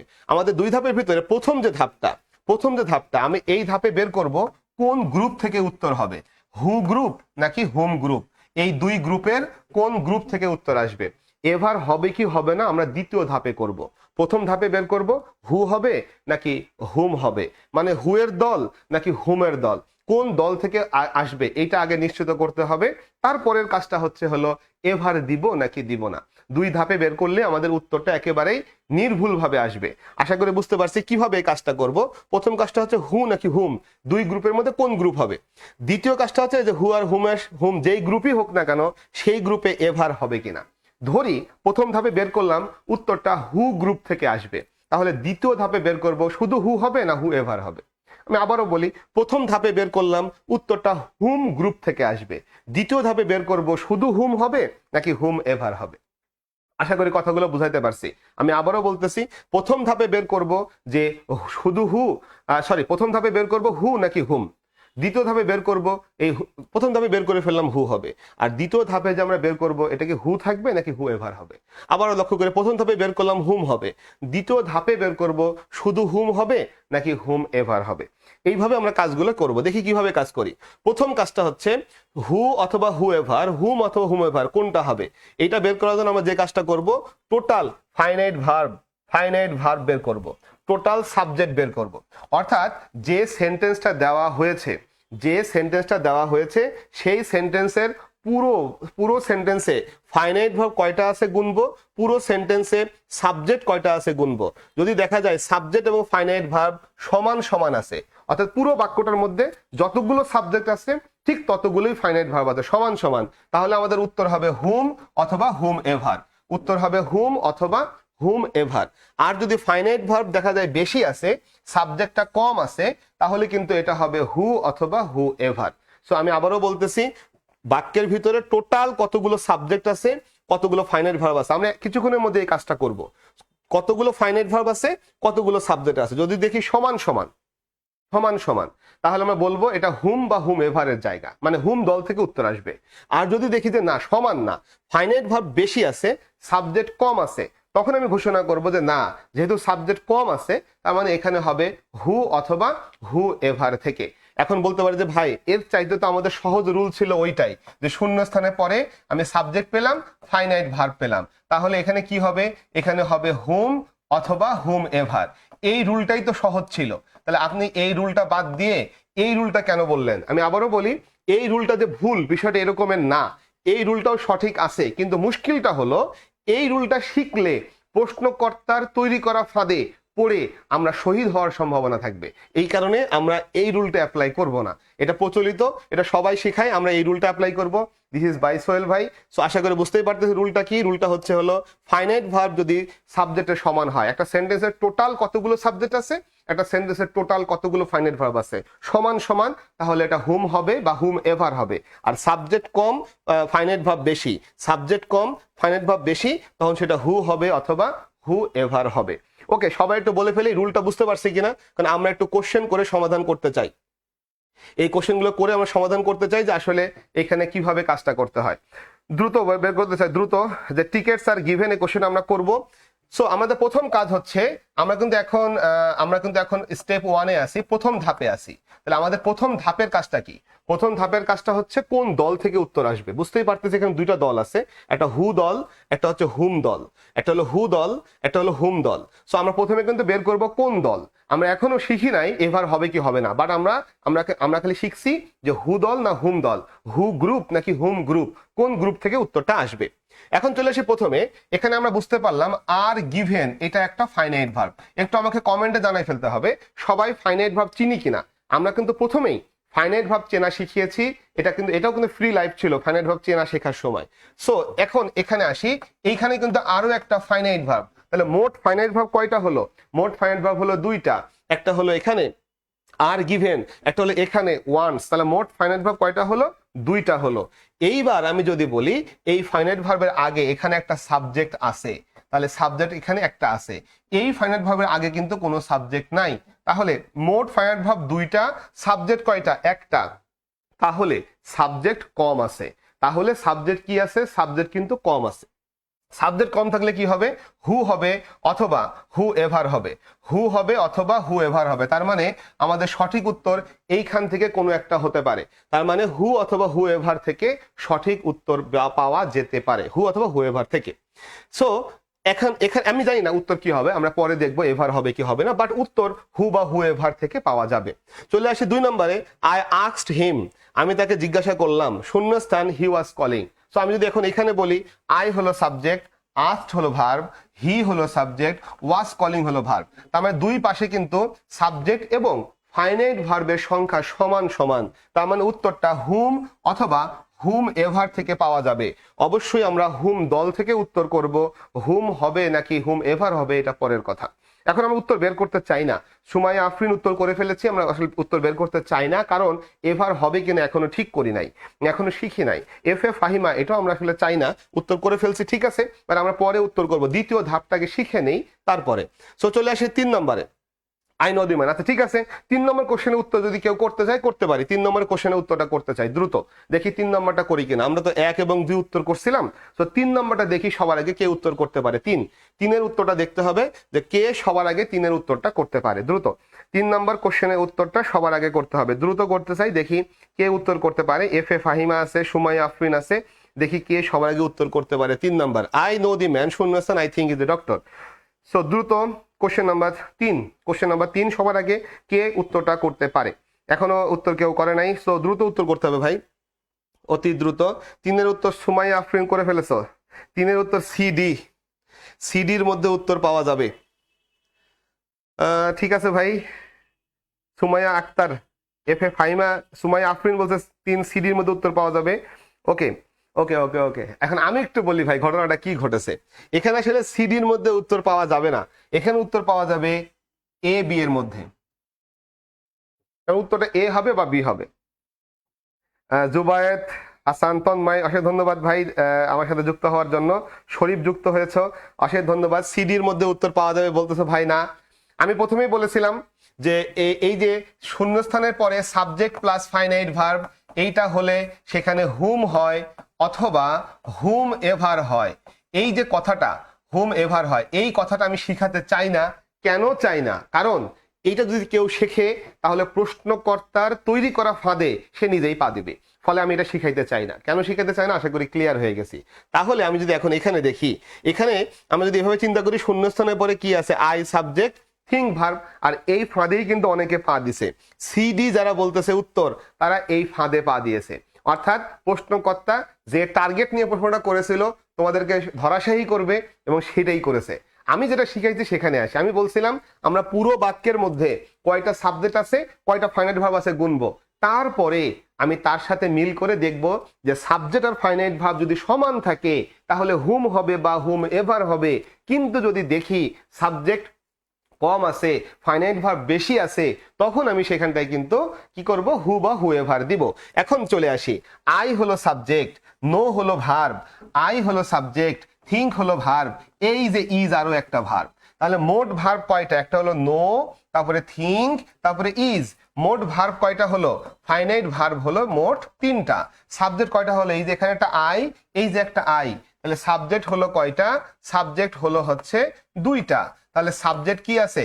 সাবজেক্টটা কম আছে। তাহলে সাবজেক্ট কম থাকলে কি হবে? হু অথবা হু এভার থেকে উত্তর হবে। ভাই আমি আবারও বলি, আমরা আসলে যখন ইংরেজি শিখি অনেকে আসলে বুঝি না যে এই ইংরেজি শেখার মধ্য দিয়ে প্রশ্নকর্তা যে গিট্টুটা মারবে পরীক্ষার হলে অনেক সময় গিট্টুর মধ্যে পড়িয়া আমাদের দম বন্ধ হয়ে আমরাও কিন্তু মারা যেতে পারি। সুতরাং আগে থেকেই রেডি থাকতে হবে, এমন ভাবে শিখবো গিট্টুর মধ্যে পড়বই না, আমরা আমাদের ফাঁকতাল দিয়ে বের হয়ে চলে আসবো। ওকে, এখন দেখি নাই বললে হবে না ভাই সুমাইয়া আফরিন, এটা পরীক্ষার হলে এই ঘটনাগুলি ঘটে। দেখি নাই বললে হবে না, অবশ্যই দেখতে হবে, অবশ্যই দেখে উত্তর করতে হবে, ঠিক না? আচ্ছা ওকে, আমরা চলে আসি তাহলে উত্তর। আমরা বুঝতে পারছি হু হুএভার থেকে হবে। ওকে, এবার দেখি 4 নম্বর কোশ্চেন। একইভাবে আমি যদি বলি হি হলো সাবজেক্ট, ডিড নট নো হলো একটা ফাইনাইট ভার্ব, তাহলে আমরা একটা সাবজেক্ট পেলাম, তারপরে একটা ফাইনাইট ভার্ব পেলাম, ডিড নট নো। আবারও দেখি হি হলো সাবজেক্ট, আরো একটা সাবজেক্ট পেলাম, তারপরে উড টেক, আরো একটা ফাইনাইট ভার্ব পেলাম। তাহলে আমরা দেখে বুঝতে পারতেছি এখানে সাবজেক্ট এবং ফাইনাইট ভার্ব কি আছে? সমান সমান আছে। কেমন আছে? সমান সমান আছে। তাহলে আমরা বলতেই পারি এইখানটা আসলে হুম অথবা হুম এভার থেকে সঠিক উত্তর পাওয়া যাবে। আবার চলে আসি পরে, I know the man, I হলো সাবজেক্ট, নো হলো ভার্ব। আবার দেখি আই হলো সাবজেক্ট, থিঙ্ক হলো ভার্ব। তার মানে আমি সাবজেক্ট পেলাম 2টা, ভার্ব পেলাম 2টা, আবারও পেলাম সাবজেক্ট, আবারও পেলাম ভার্ব। তার মানে আমি যদি দেখতে থাকি, আই একটা সাবজেক্ট, আই একটা সাবজেক্ট, ইউ একটা সাবজেক্ট, তাহলে মোট সাবজেক্ট কয়টা হলো? 3টা। নো একটা ফাইনাইট ভার্ব, থিঙ্ক একটা ফাইনাইট ভার্ব, ট্রাইড একটা ফাইনাইট ভার্ব, তাহলে মোট ফাইনাইট ভার্ব পেলাম কয়টা? 3টা। তার মানে সাবজেক্ট এবং ফাইনাইট ভার্ব কিন্তু সমান সমান হয়ে গেল। যেহেতু সাবজেক্ট এবং ফাইনাইট ভার্ব সমান সমান হয়ে গেল, তাহলে আমরা বলতেই পারি হুম অথবা হুম এভার থেকে সঠিক উত্তর হওয়ার সম্ভাবনাও তৈরি হয়ে গেল, ঠিক না? এখন হুম হবে না হুম এভার হবে, এই এভার হবে কিনা গবেষণা করলেই কিন্তু উত্তরটা বের করে ফেলা যাবে। চলে আসি এরপরে, you are the person, you are the person শূন্যস্থান everybody believes is honest to his work. আবারও দেখো, ইউ হলো সাবজেক্ট, আর হলো ভার্ব, এভরিবডি হলো সাবজেক্ট, বিলিভস হলো ভার্ব, ইজ হলো আরো একটা ভার্ব। তাহলে আমি যদি দেখি সাবজেক্ট কিন্তু 2টা, একটা হলো ইউ এবং একটা হলো এভরিবডি, 2টা সাবজেক্ট, আর হলো একটা ফাইনাইট ভার্ব, বিলিভস হলো একটা ফাইনাইট ভার্ব। তাহলে মোট ফাইনাইট ভার্ব কয়টা হলো? 2টা, আর ওই যে শেষে ইজ আরো একটা ফাইনাইট ভার্ব। তাহলে মোট ফাইনাইট ভার্ব কয়টা হলো? মোট ফাইনাইট ভার্ব হলো হচ্ছে 1টা, 2টা, 3টা। সাবজেক্ট কয়টা হলো? ইউ একটা, এভরিবডি একটা। তার মানে সাবজেক্ট কম আছে, আর সাবজেক্ট কম হলে কি হবে? হু অথবা হু এভার থেকে উত্তর পাওয়া যাবে। ঠিক আছে, আশা করি বুঝতেই পারতেছি। সুমাইয়া আফরিন আবারও ভুল করেছি, এখানে হুম হুম এভার থেকে উত্তর হবে বলে মনে করেছি। সো দিস ইজ বিপজ্জনক। আমি আগেই বলেছিলাম ভাই, এই নিয়মগুলো আমার মতো করে শিখতে হবে। আমি আবারও বলি, ইংরেজি শেখানো যে রুল টুলগুলো আছে যেগুলো প্রচলিত, আমার এখানে অনেকগুলো রুল আসলে একটু অন্যভাবে শেখানো হয়, যার কারণে প্রশ্নকর্তা যদিও বা গিট্টু মারে, ওই গিট্টু ভাই অটোমেটিক আগে থেকেই খুলে যায় আমাদের সিস্টেমে পড়ে। সো ইংরেজিটা এইভাবেই শেখা উচিত আসলে। ওকে, আমরা এবার দ্বিতীয় ধাপে চলে আসবো। দ্বিতীয় ধাপে দেখব হু অথবা হুম যেই গ্রুপ থেকেই আমাদের উত্তরটা আসুক না কেন, আমরা এখন দেখব এভার হবে নাকি হবে না। জাস্ট এভার হবে নাকি হবে না, এইটুকু দেখলেই আমাদের উত্তরটা এবার বের করে ফেলতে পারবো। সো এখন দেখি যে এটা কিভাবে করব। এটা বের করতে হলে আমাকে যে কাজটা করতে হবে সেটা হলো যে রিলেটিভ প্রোনাউনটা পাচ্ছি সেটা ঠিক আগে নাউন ছাড়া অন্য কিছু আছে কিনা। মানে আমি একটা শূন্যস্থান পেলাম, শূন্যস্থানটায় আমি বের করলাম যে এখানে হয়তো বা হু হবে, অথবা এখানে হলো হু এভার হবে। আমরা প্রথম ধাপে এটা বের করেছি। এইবার এটার আগে এখানটায় আমরা দেখলাম যে এখানে নাউন বা নাউনের মতন কেউ নাই, নাউন ছাড়া অন্য কিছু আছে, একটা প্রিপোজিশন আছে, একটা ভার্ব আছে, একটা কনজাংশন আছে, অবশ্যই এখানে কোনো কি নাই, এখানে কোনো নাউন নাই। নাউন ছাড়া যদি অন্য কিছু থাকে, কোনো কথা নাই, আমরা এভার ওয়ালাটাকে উত্তর করব। এখানে নাউন নাই মানে এখানে এভার আছে, আর এখানে নাউন আছে মানে এখানটাই কিন্তু এভার নাই। আশা করি বুঝতেই পারতেছি। নাউন নাই এভার হবে, নাউন আছে এভার হবে না, নাউন নাই এভার হবে, নাউন আছে এভার হবে না। আশা করি সবাই বুঝতে পারার কথা। লিমন আহমেদকে আসো জানাই স্যার, ওইটা 5 নাম্বারের ছিল। আচ্ছা ঠিক আছে ভাই, এইটা আগেরটা ছিল। আচ্ছা ওকে ওকে, দেখা যাক। এবার আমরা আমরা আমার এভারের নিয়মটা শিখে ফেলেছি, সো এখন আর আমরা যাচ্ছি না, এখন কোশ্চেনে চলে আসি। এভারের নিয়মটা যেটা বলছে এটা মনে রাখলে আশা করি চলবে। এখন চলে আসি, এই যে কোশ্চেনটা আমরা হাফ ডান রেখে গেছিলাম, অর্ধেক করে রাখছিলাম, এবার আবার প্রথম থেকে পুরো উত্তরটা বের করতে চাই। প্রথম কাজ কি, আমাদের প্রথমে অবশ্যই স্টেপ 1 প্রথমে করতে হবে, অর্থাৎ এখানে হু দল না হুম দল কোনটা থেকে উত্তর আসবে আমি আবারও দেখাইতেছি। এই কাজটা করার জন্য আমরা সাবজেক্ট এবং ফাইনাইট ভার্ব গুনবো। আসলে আমরা আগে গুনবো ফাইনাইট ভার্ব। এই যে একটা ফাইনাইট ভার্ব পেলাম, এই যে একটা ফাইনাইট ভার্ব পেলাম, তাহলে মোট ফাইনাইট ভার্ব কয়টা হলো? 2টা। এই ফাইনাইট ভার্বের আগে একটা সাবজেক্ট কিন্তু আছে, এই ফাইনাইট ভার্বের আগে কোনো সাবজেক্ট নাই, তার মানে সাবজেক্ট কি আছে? কম আছে। সাবজেক্ট কম থাকলে কি হবে? হু অথবা হু এভার হবে। তাহলে হু হবে অথবা হু এভার হবে, তাহলে উত্তর এখানে অথবা এখানে আছে। এইবার দেখবো শূন্যস্থানে ঠিক আগে, শূন্যস্থানে ঠিক আগে কে আছে? টু। এটা কি কোনো নাউন বা নাউন তুল্য কেউ, নাউনের মতো কেউ? নাউন প্রোনাউন এগুলো নাউনেরই কাজ করে। সো এখানে কি কেউ আছে? নাই, নাউন ছাড়া অন্য কেউ আছে, কোনো কথা নাই, এভার দিতে হবে। সঠিক উত্তর হচ্ছে বি নাম্বার। এবার চলে আসি পরেরটাই। আই হলো সাবজেক্ট, আস্কড হলো ফাইনাইট ভার্ব, হি হলো সাবজেক্ট, ওয়াজ কলিং হলো ফাইনাইট ভার্ব। তার মানে subject finite verb, subject finite verb, দুই পাশে সমান সমান। তার মানে এটা হুম হবে অথবা হুম এভার হবে, হুম হবে অথবা হুম এভার হবে। শূন্যস্থানে ঠিক আগের ওয়ার্ডটা দেখি হিম, হিম নাউন তুল্য কেউ একজন আছে। সুতরাং আমরা ঘোষণা করে ফেললাম যে এখানে আসলে যেহেতু নাউন তুল্য কেউ একজন আছে, তাহলে এভার দেওয়া যাবে না। মানে নাউন বা নাউনের মতো কেউ নাই, এভার হবে। নাউন বা নাউনের মতো কেউ আছে, এভার হবে না। সঠিক উত্তর হবে হচ্ছে হলো হুম। সো এবার আমরা 3 নম্বর কোশ্চেনটা দেখতে চাই। আই নো দি ম্যান শূন্যস্থান। এবার 3-এর উত্তরটা সবাইকে করতে হবে, দেখি 3-এর উত্তরটা সবাই পারি কিনা। দ্রুত, আই নো দি ম্যান। আমি আবারও বলি, রুল কিন্তু ওটাও ঠিক ছিল, শূন্যস্থানে পরে সাবজেক্ট প্লাস ফাইনাইট ভার্ব থাকলে ওটা হুম বা হুমেভার হবে, রুল কিন্তু সঠিক ছিল ওইটাও। বাট আমরা ওই রুলটা গ্রহণ করি নাই বা শিখতেছি না। তার কারণ হচ্ছে ওই রুল শিখে গেলে অনেক সময় প্রশ্নকর্তা আমাকে এমন একটা গিট্টু মেরে দিবে, আমি ধরা খেয়ে যাব, এই জন্য। ঠিক আছে, ওকে। আমার মনে 3-এর উত্তর সুমাইয়া আফরিন করে ফেলেছে, 3-এর উত্তর এ করেছে। আচ্ছা আমরা দেখবো এখন এ হবে কিনা। এটা খুবই সহজ, আমরা আগেই অর্ধেকটা করে রেখেছিলাম। আই হলো সাবজেক্ট, নো হলো ভার্ব, আই হলো সাবজেক্ট, থিঙ্ক হলো ভার্ব, ইজ হলো আরো একটা ভার্ব। তার মানে সাবজেক্ট কম ছিল, হু হবে অথবা হু এভার হবে। এবার লক্ষ্য করি শূন্যস্থানে আগে এখানে নাউন আছে, তার মানে এটা এভার দেওয়ার সুযোগ নেই। নাউন না থাকলে এভার হবে, নাউন থাকলে এভার হবে না। তাহলে সঠিক উত্তর হবে এ নাম্বার, শুধু হু। ওকে, লিমন আহমেদ আবারও ভুল করেছো ভাই। লিমন 3-এর উত্তর বি দিয়ে ভুল করেছো, যেটা বাদ দিয়েছি সেটাই উত্তর করেছো। আমার কমেন্ট দেখেন ভাই। আচ্ছা আমি তো উত্তর কমেন্ট দেখেছিলাম ভাইয়া। আচ্ছা ঠিক আছে, আমি দেখি। জুম্মন মৃধা অবশেষে যোগদান করেছে, ঠিক আছে ওকে। সুমাইয়া আক্তার, আচ্ছা হ্যাঁ আমি দেখছি ভাই, সুমাইয়া আফরিন সবার আগে তোমার উত্তরটা পড়েছি ভাইয়া। আচ্ছা ঠিক আছে, চলে আসি এরপরে। He did not know. আবারও দেখি, হি হলো সাবজেক্ট, ডিড নট নো হলো ফাইনাইট ভার্ব, হি হলো সাবজেক্ট, উড টেক হলো ফাইনাইট ভার্ব। তাহলে সাবজেক্ট এবং ফাইনাইট ভার্ব সমান সমান হয়ে গেল, তার মানে উত্তর হুম হবে অথবা হুম এভার হবে। এবার লক্ষ্য করি শূন্যস্থানে ঠিক আগে, শূন্যস্থানে ঠিক আগে কোনো নাউন কি আছে?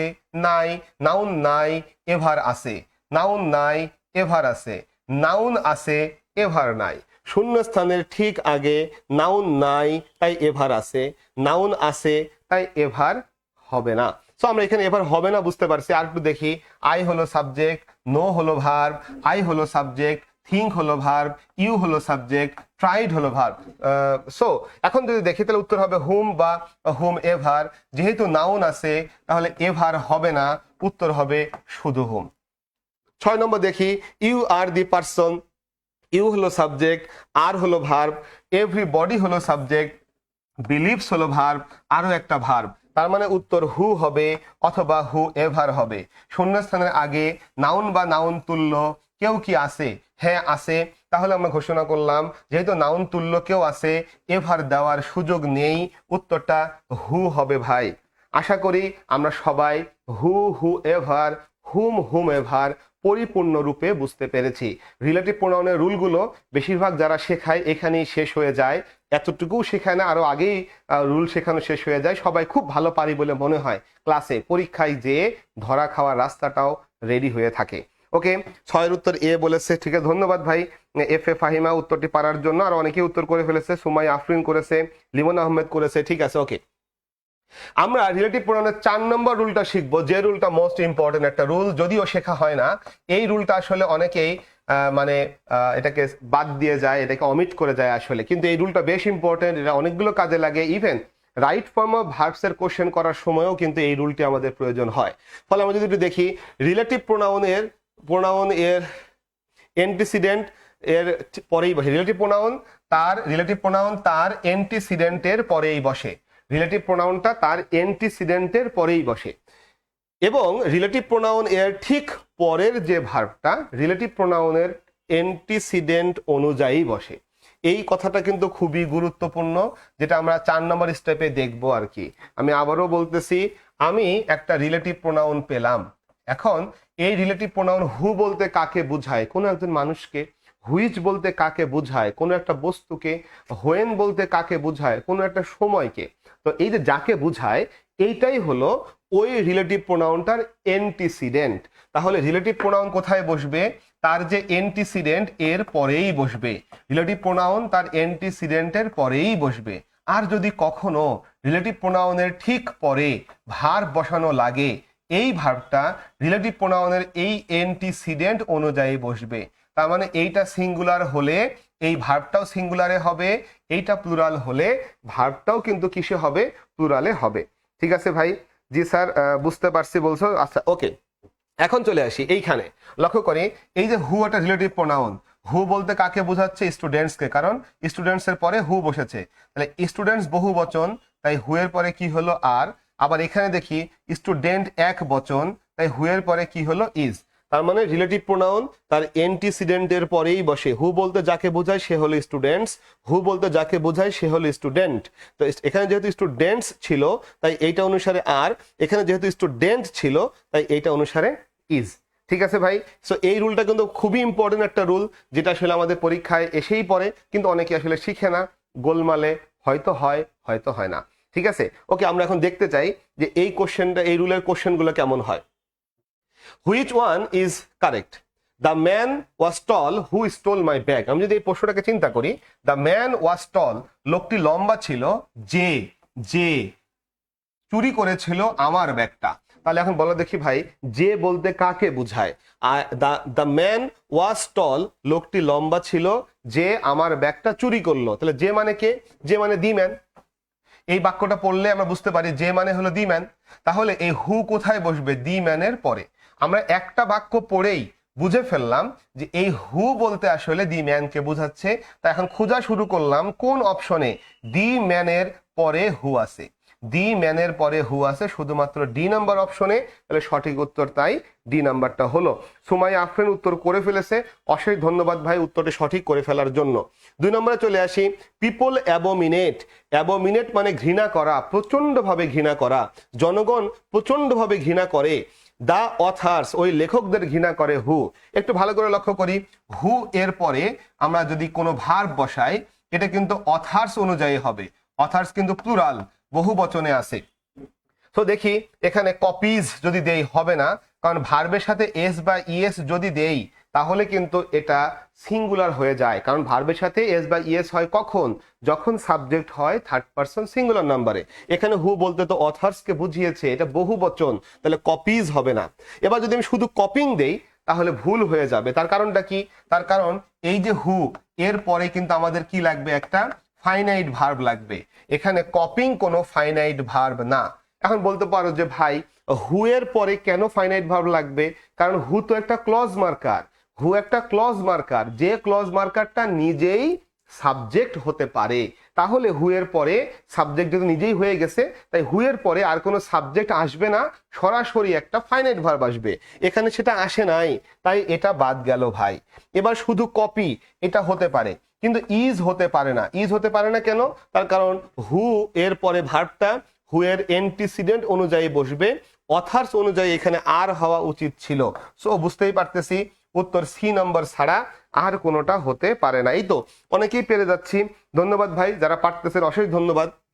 আমরা এরপরে চলে আসি। The more haemoglobin one has, the more oxygen is carried to one cell. এইটা আসলে আমাদের একটা রুল ছিল, সেই রুলটা মাঝখানে বাদ পড়ে গেছে, আন্তরিকভাবে দুঃখিত।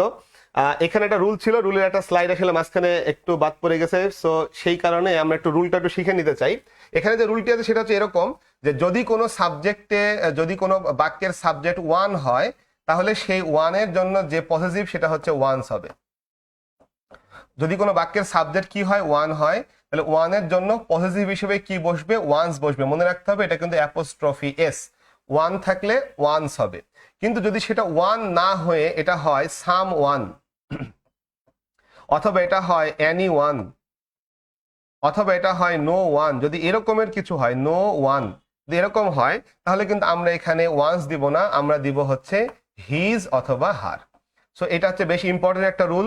সাবজেক্ট যদি ওয়ান হয় তাহলে পসেসিভ হবে ওয়ান্স, আর সাবজেক্ট যদি ওয়ান না হয়, সাম ওয়ান হয়, এনি ওয়ান হয়, নো ওয়ান হয়, তাহলে হবে হিজ অথবা হার।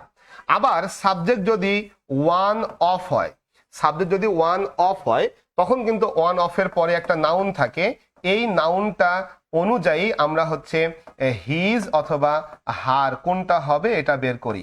সো ওয়ানের রুল হচ্ছে তিনটা। একটা হচ্ছে শুধু ওয়ান থাকলে ওয়ান্স হবে, someone, anyone, no one থাকলে হিজ বা হার হবে, ওয়ান অফ থাকলে হিজ বা হার হবে, ছেলে নাকি মেয়ে এটা এই নাউনটা দেখে দিতে হবে। সো এই হচ্ছে আমাদের পুরো রুলটা। একটু বলে ফেলি, যেহেতু রুলের স্লাইডটা এখানে মিসিং, সো একটু সবাই বলতে হবে যে ভাই রুলটা বুঝতে পারছি কিনা, রুলটা বুঝতে পারছি কিনা। ওয়ান থাকলে ওয়ান্স হয়, someone, anyone, no one, এইগুলো যেটা আছে এটা থাকলে হিজ বা হার হয়, ওয়ান অফ থাকলেও হিজ বা হার হবে, তবে হিজ নাকি হার, ছেলে নাকি মেয়ে, এটা এই নাউনটা দেখে দিতে হবে। সো একটু বলে ফেলো ভাই রুলটা বুঝতে পারছি কিনা, তাহলে আমরা এই কোশ্চেনে চলে যাব। এক নম্বর কোশ্চেনটা আমরা সলভ করার চেষ্টা করবো আর কি। আচ্ছা ঠিক আছে, এবার দেখি দি more haemoglobin one has, has যেহেতু আমাদের ফাইনাইট ভার্ব, তাহলে ওয়ানটা কিন্তু আমাদের সাবজেক্ট। তাহলে আমি বলেছিলাম সাবজেক্ট যখন ওয়ান হবে তখন পসেসিভ হিসাবে কিন্তু ওয়ান্স হবে। তাহলে লক্ষ্য করি the more haemoglobin is carried to, এখানে হবে one's, one's cells. So the more haemoglobin one has, the more oxygen is carried to one's cells. তাহলে সঠিক উত্তর কত নাম্বার? D number. তারপরে দেখি at a large university one will almost always be able to find a friend who speaks. লক্ষ্য করি এখানে আমি যদি এভাবে বলি one will almost always be able, তাহলে সাবজেক্টটাকে ওয়ান, তাহলে কি হবে হু স্পিক্স ওয়ানস ল্যাঙ্গুয়েজ। একবার যখন সাবজেক্ট ওয়ান হয়ে গেছে তখন কিন্তু এখানে পজিটিভ হবে হচ্ছে হলো ওয়ান্স। 3 নম্বর দেখি one should always do, one should always do কি হবে? One's homework. One should always do কি হবে? One's homework. সো সঠিক উত্তর হবে কত নাম্বার? C number. চলে আসি এরপরে one should always remember, one should always remember one's family, one should always remember one's family, one should never tell one's secret. So one's হবে। এখন সমস্যা বাড়ছে যে ওয়ান্স তো দুইটা অপশনে আছে, তাহলে one should never tell one's secret to gossip if, আবারও সাবজেক্ট হলে আবারও ওয়ান হবে। যেহেতু আমাদের সাবজেক্ট এখানে ওয়ান ছিল তাহলে পজিটিভ কি হবে? ওয়ান্স। আবার যদি সাবজেক্ট ওই ওয়ানকেই লাগে তাহলে আবারও হবে ওয়ান। তাহলে সঠিক উত্তর হবে সি নাম্বারটা। ওয়ান শুড নেভার টেল, একবার সাবজেক্ট ওয়ান হলো তাই এই ওয়ানকেই বুঝাতে পজিটিভ কি হবে? ওয়ান্স হবে। আবার এই ওয়ানকেই বুঝাতে সাবজেক্ট আবার কি হবে? আবারও ওয়ান হবে। তাহলে সঠিক উত্তরটা সি হবে one's. One should never tell one's secret to gossip. একজনের উচিত না তার গোপন কথাটা বলা গসিপ করার সময়, আলোচনা করার সময়, যদি সেই ওয়ান চায়, উইশ করে দেম টু রিমেইন সিক্রেট, যদি সে চায় এগুলোকে গোপন করে রাখতে। তাহলে 6 নম্বর চলে আসি one should be attentive. So খুবই সহজ, one should be attentive to one's studies, একজনের উচিত মনোযোগী থাকা ওয়ান্স স্টাডিজ, একজনের পড়াশোনার ভিতরে। সো আমরা চলে আসতে চাই আমাদের ক্লাসের একেবারেই শেষ প্রান্তে। আমরা প্রোনাউনের সবগুলো রুল কিন্তু শিখে ফেলেছি, প্রোনাউনের সব রুল শেখা শেষ।